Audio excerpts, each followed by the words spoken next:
Hello and welcome to Question Hour, a unique show on Rajya Sabha TV where we get to the latest of the questions asked by the members of the upper house of Parliament in the ongoing session and the replies given by the respective ministries. I am Rajat Kain. I'm joined with my co-host Kriti Mishra. Thank you so much, Rajat. So let's take our viewers through important questions and answers that we've picked up for them in this edition of Question Hour.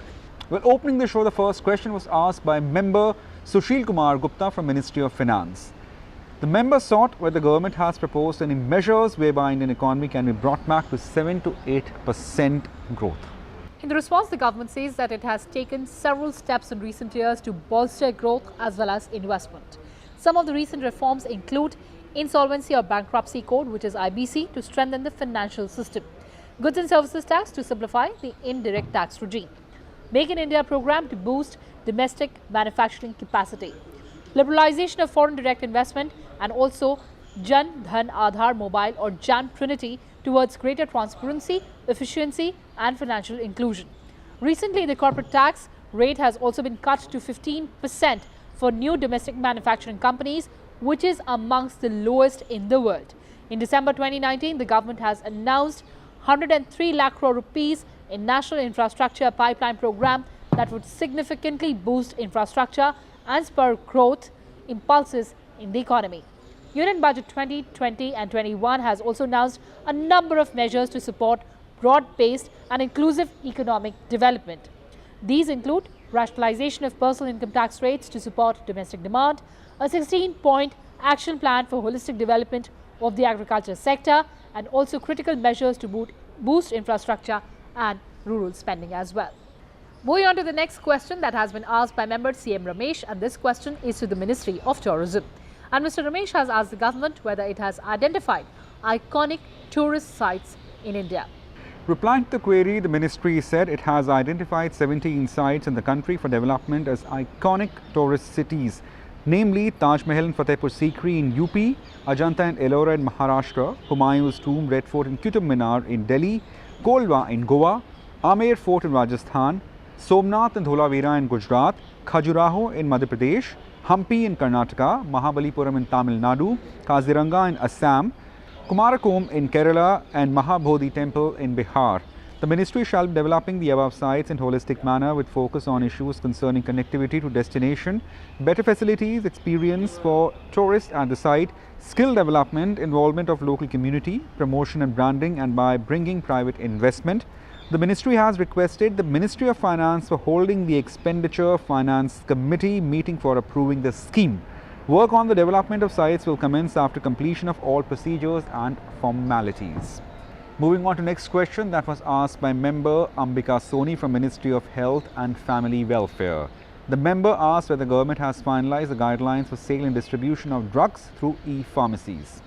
Responding to the question asked by member Soni, the government has said that in order to regulate the online sale of drugs comprehensively, the government has published draft rules dated 28th of August 2018 for inviting comments from public and also stakeholders for amendments to the Drugs and Cosmetics Rules 1945 for incorporating provisions relating to regulation of sale and distribution of drugs through e-pharmacies.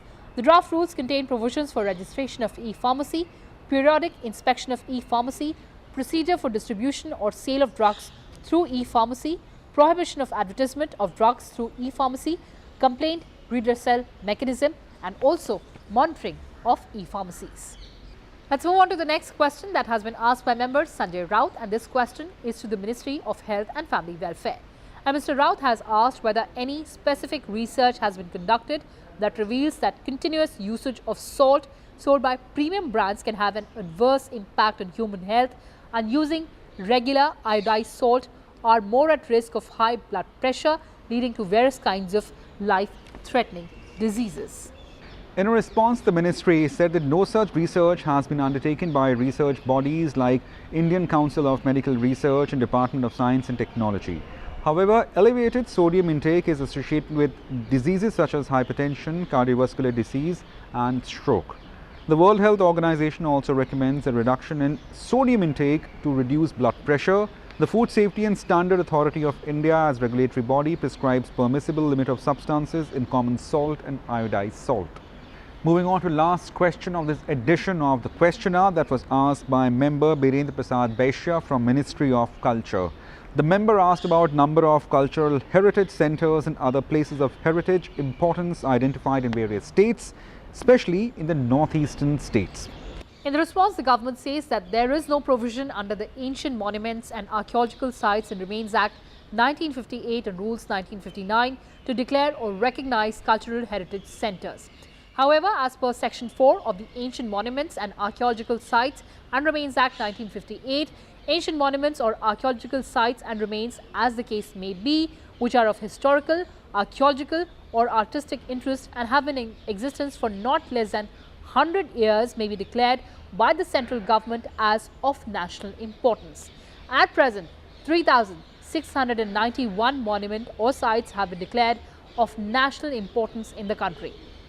The government further says that the protection and maintenance of monuments declared as of national importance is taken up by the Archaeological Survey of India by the way of structural repairs, chemical preservation and environmental development around the monument, which is a regular and ongoing process, and the required work are taken up on the need basis as per the established principles of conservation, subject to the availability of resources.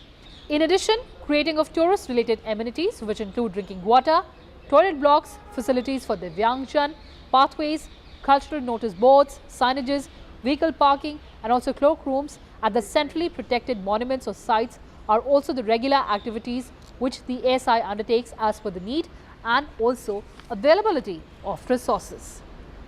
Well, that's it in this version of Questionnaire. Thanks very much for watching RSTV, but don't go anywhere away. Keep watching, stay tuned for the Hindi version of Questionnaire. Prashan Kaul.